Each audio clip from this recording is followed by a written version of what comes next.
Hello everyone, welcome to my YouTube channel. Today's topic is binomial theorem of class 11th.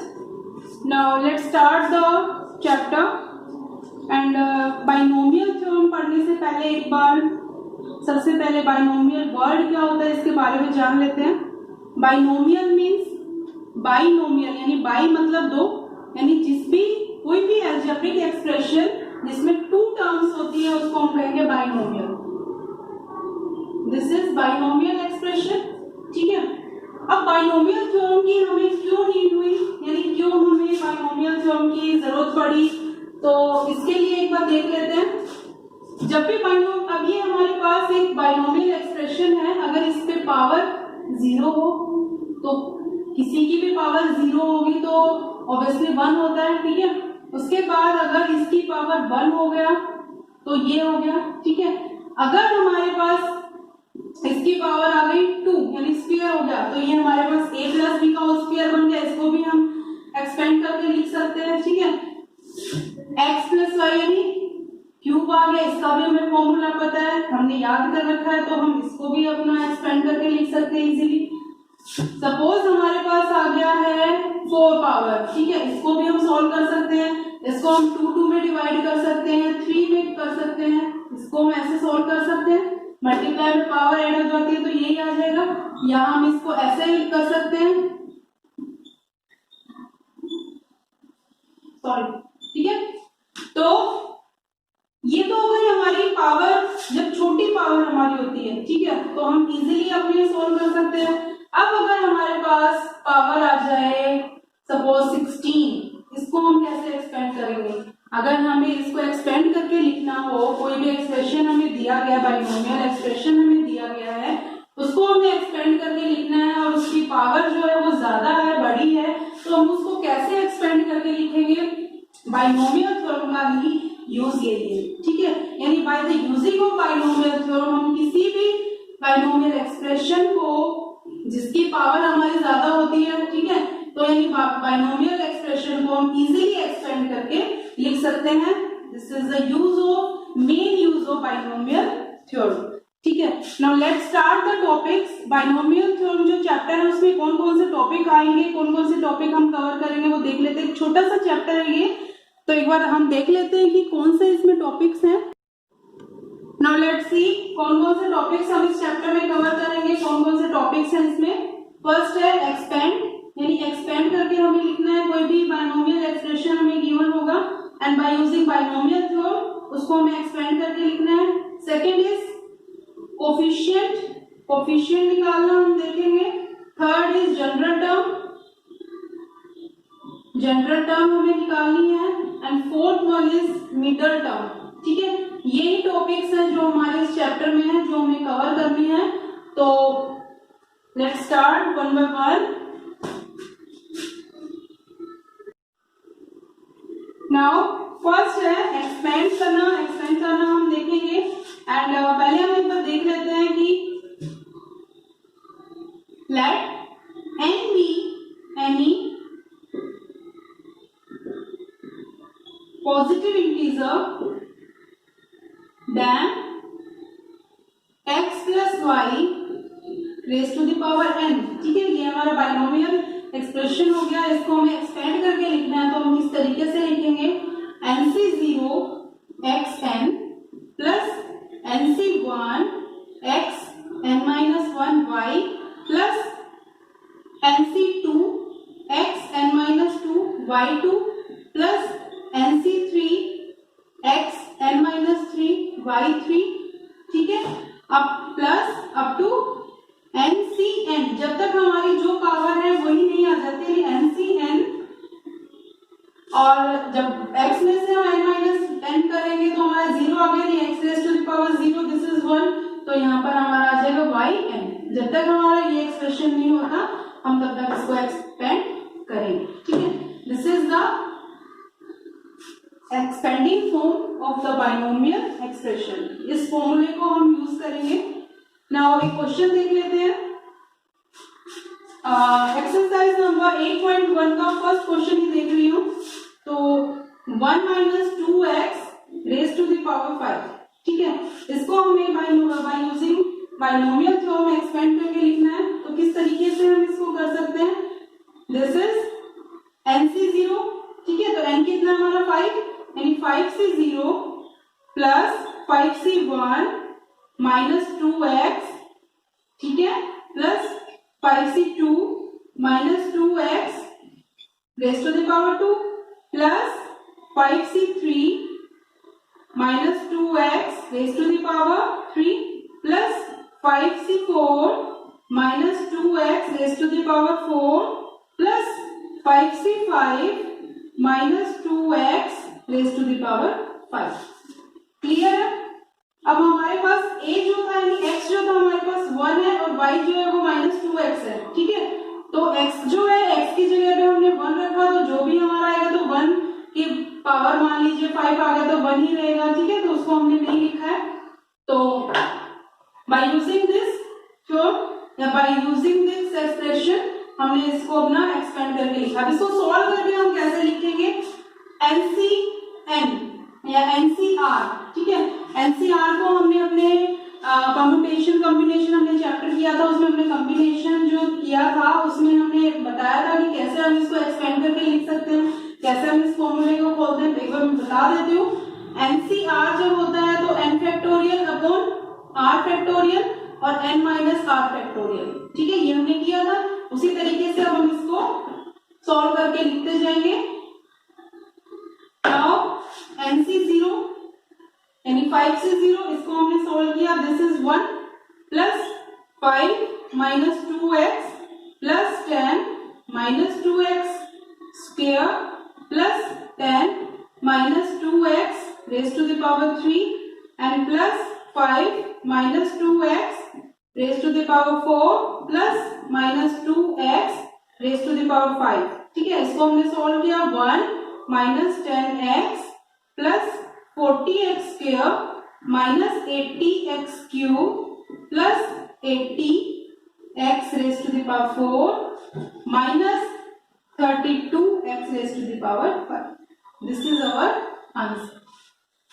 Clear है? यानी by using this हम इसको expand करके ऐसे लिख सकते हैं। Now come to the next. Now question number 1 हमने 8.1 एक्सरसाइज का देखा है, उसके बाद एक्सपेंड करके लिखने हैं क्वेश्चन नंबर 5 तक आप इजीली कर सकते हैं। नाउ एक क्वेश्चन इसमें ये आता है इस तरीके से, जैसे क्वेश्चन नंबर 6 देख लेते हैं, this is 96 raise to the power 3, इसको हमने by using binomial theorem expand करके लिखना, इवैल्यूएट करना है, तो बाकी तो हम इसको सॉल्व कर सकते हैं फॉर्मूला पुट करके, बट हमें यूजिंग बाइनोमियल थ्योरम करना है, ठीक है, तो बाय यूजिंग बाइनोमियल थ्योरम इसको हमें इवैल्यूएट करना है, तो हम कैसे करेंगे, इसको हम बाइनोमियल उसमें कन्वर्ट कर लेंगे, 100 माइनस 4 3, इसको हम ऐसे लिख सकते हैं। And by using this expression यानी बाय यूजिंग बाइनोमियल थ्योरम इसी तरीके से हम इसको एक्सपेंड करके लिखेंगे और फिर सॉल्व कर देंगे। एक बार कर देती हूँ, इसमें आ गया हमारे पास 3C0 100 3 plus 3C1 100 square minus 4 and plus 3C2 100 minus 4 square plus 3C3 minus 4 2, ठीक है, इसको सॉल्व किया, दिस इज ये तो हमारा 1 आ जाएगा, इसको हमने सॉल्व किया, दिस इज 1 2 3 4 5 6 0 हमारी आ गई, ठीक है, उसके बाद इसको हमने सॉल्व किया, this is minus 12 and 1 2 3 4 plus 48 100 minus 64, ये हमने सॉल्व करके लिख दिया। अब हमारा इसको हम प्लस करके लिख देते हैं, इसको लिख देते हैं, तो ये हो गया 104800 एंड माइनस 120064। क्लियर है?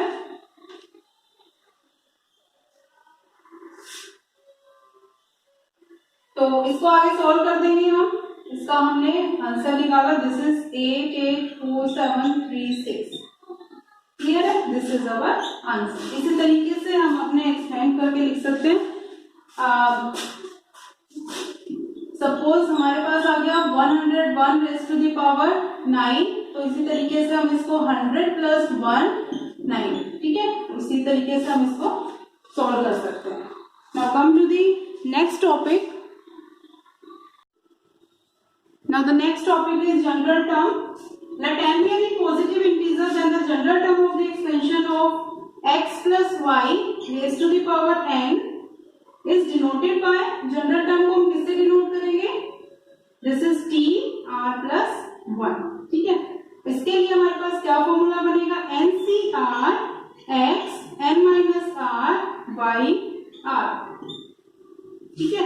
जो हम अलग अलग अपना बाइनोमियल एक्सपेंड, हमने वो बाइनोमियल एक्सप्रेशन को हमने एक्सपेंड करके लिखा था binomial theorem NCR x n minus r y r, तो यही उसकी एक जनरल टर्म हो गई.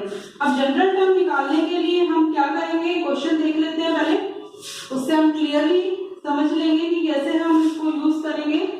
तो let's see the question of general term. Now let's see the question.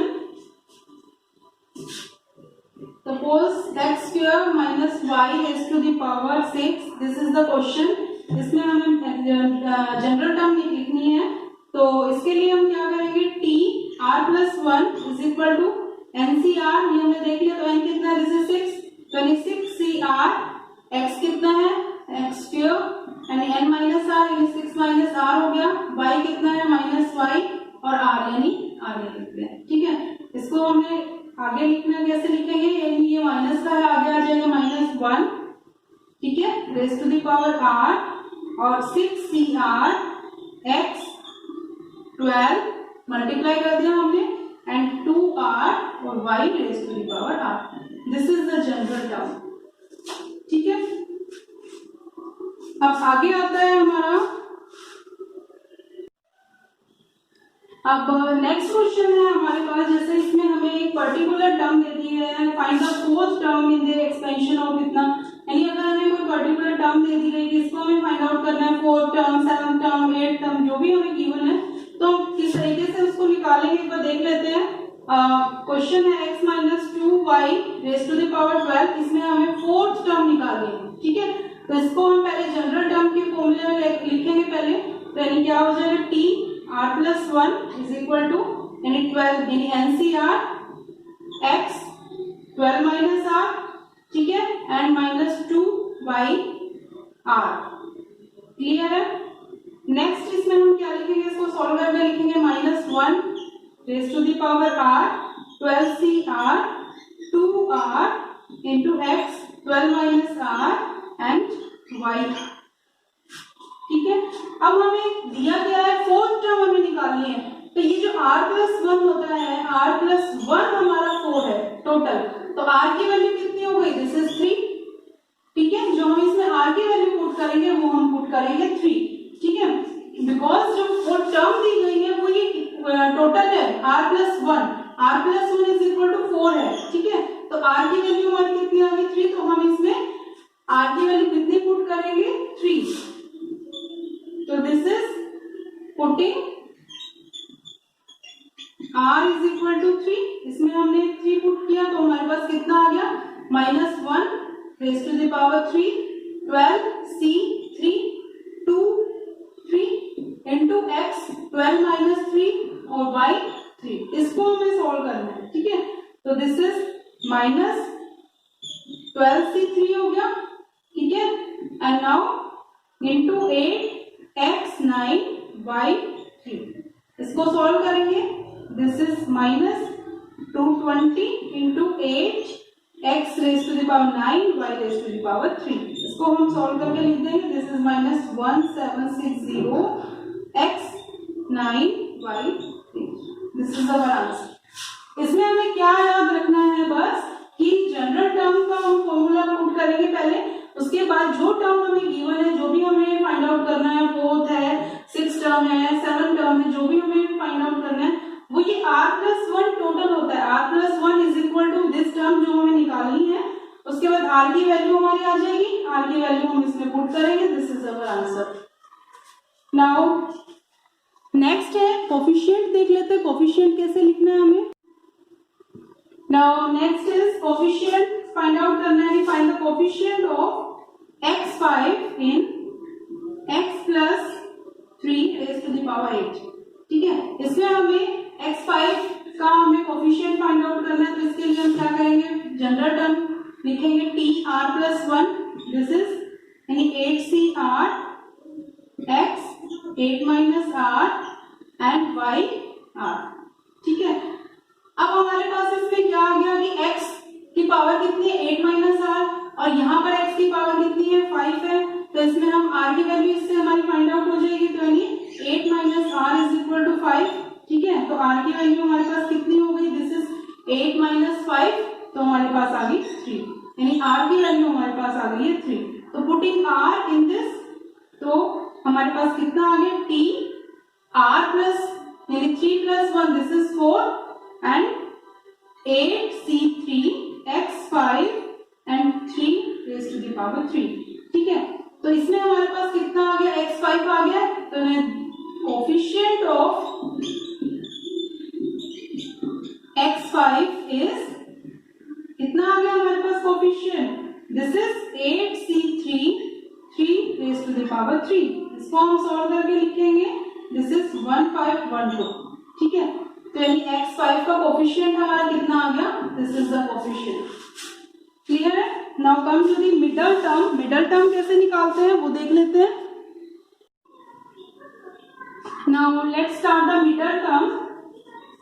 Middle term के लिए हमारे पास 2 कंडीशंस होती है, व्हेन n इज इवन, इसके लिए अलग कंडीशन होगी, and second is when n is odd, इसके लिए हमारे पास अलग कंडीशन होगी।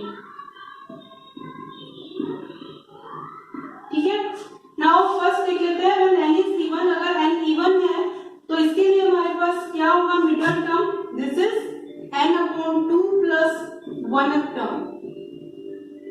ठीक है, और व्हेन n इज ऑड, अगर n ऑड है तो उसके लिए हमारे पास 2 टर्म्स होंगी, this is n plus 1 upon 2th term and n plus 1 upon 2 plus 1th term. ठीक है, ये होंगी हमारे पास 2 टर्म्स। क्लियर है? अब क्वेश्चंस देख लेते हैं एक बार किस तरीके से हम इनको करेंगे।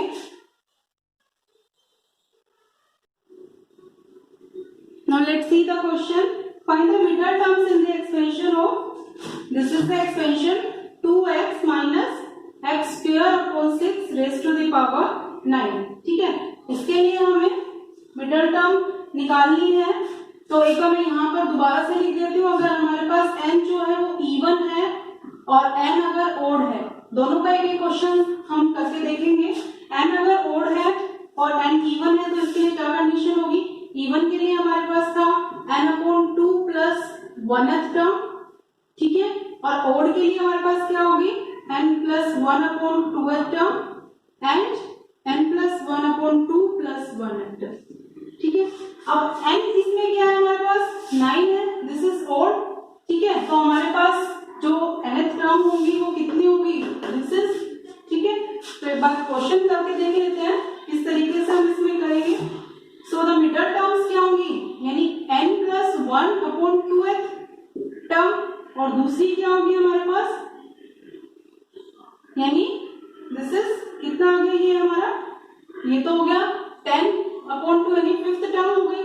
ठीक है, और इसके लिए हमारे पास क्या हो जाएगा, दिस इज 6th टर्म होगी, यानी n प्लस 1, इसको सॉल्व करेंगे तो ये हमारी 6th टर्म हो गई। ठीक है, तो 5th और 6th टर्म हमारी हो गई है। तो इसके लिए हम सॉल्व कैसे करेंगे वो देख लेते हैं। 5th टर्म और 6th टर्म अभी हमने पहले किया था, जनरल टर्म निकाल के उसमें हमने वैल्यू पुट की थी, उसी तरीके से हम इसको सॉल्व करेंगे।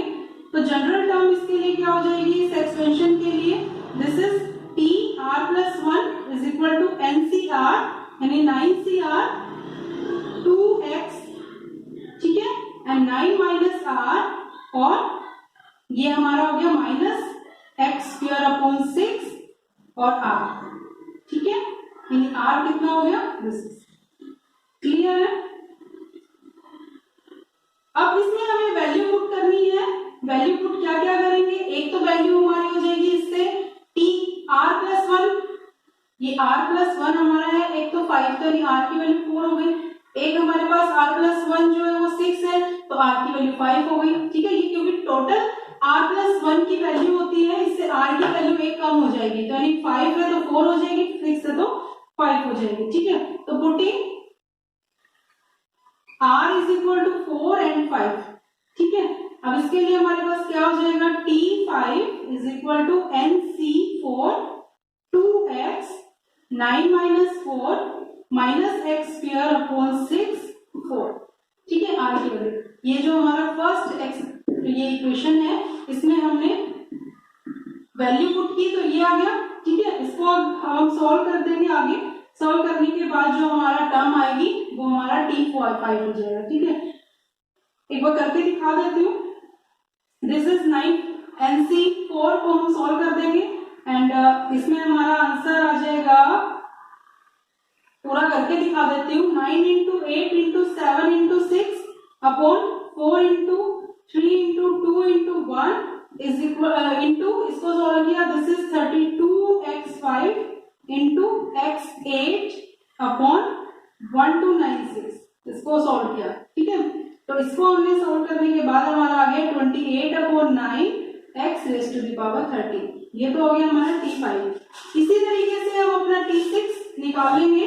इसमें हमने क्या पुट करना है, वैल्यू पुट करेंगे इसकी, यानी T यहाँ पर हमने 4 किया था, अब हम 5 पुट करेंगे, तो सॉरी 4 पुट किया था, हाँ अब हम 5 पुट करेंगे, तो दिस इज हमारा आ गया 6 and NC5 2x 9 minus 5 minus 2x x square upon 6 raise to the power 5। ठीक है, इसको हमने सॉल्व किया, this is NC5 2x raise to the power 4 into minus 1 5 into x square upon 6 raise to the power 5। ठीक है, इसको जब पूरे को हम सॉल्व करेंगे तो हमारा आंसर आ जाएगा -7 upon 27 x raise to the power 4। ठीक है, सिंपल क्या है कि हमें ये देखना है कि हमारा जो n है वो इवन है या ओड है। अगर इवन है तो हम वो वाली टर्म यूज करेंगे, ओड है तो ये वाली टर्म यूज करेंगे। अब ओड था तो हमने टर्म निकाली, तो हमारी फिफ्थ और सिक्स टर्म आ गई। फिफ्थ और सिक्स टर्म निकालने के बाद अब हमें निकालनी है ये टर्म्स। ये टर्म्स निकालने के लिए हम जनरल टर्म का फॉर्मूला यूज करेंगे, और फॉर्मूला यूज करने के बाद हमारे पास r की वैल्यू आ जाएगी। r की वैल्यू अगर ये फिफ्थ और सिक्स है तो r की वैल्यू से कम हो जाएगी, दिस इज 4 और 5। ठीक है, उसी तरीके से जो हमारा ये जनरल टर्म का हमारा एक्सपेंशन निकला है, इसको हम r की वैल्यू इसमें पुट करेंगे। एक बार 4 पुट कर दिया, एक बार 5 पुट कर दिया, तो हमारे आंसर आ जाएंगे, वो हमारी मिडल टर्म्स हो जाएंगे। ठीक है, तो इसी तरीके से हम अपने अगले क्वेश्चंस भी कर सकते हैं। आई होप आपको मेरी ये वीडियो पसंद आई होगी, तो इसे लाइक कीजिए, शेयर कीजिए, मेरे चैनल को सब्सक्राइब कीजिए, ताकि मैं और ऐसे वीडियोस आपके बीच लाती रहूं। तो थैंक यू फॉर वॉचिंग।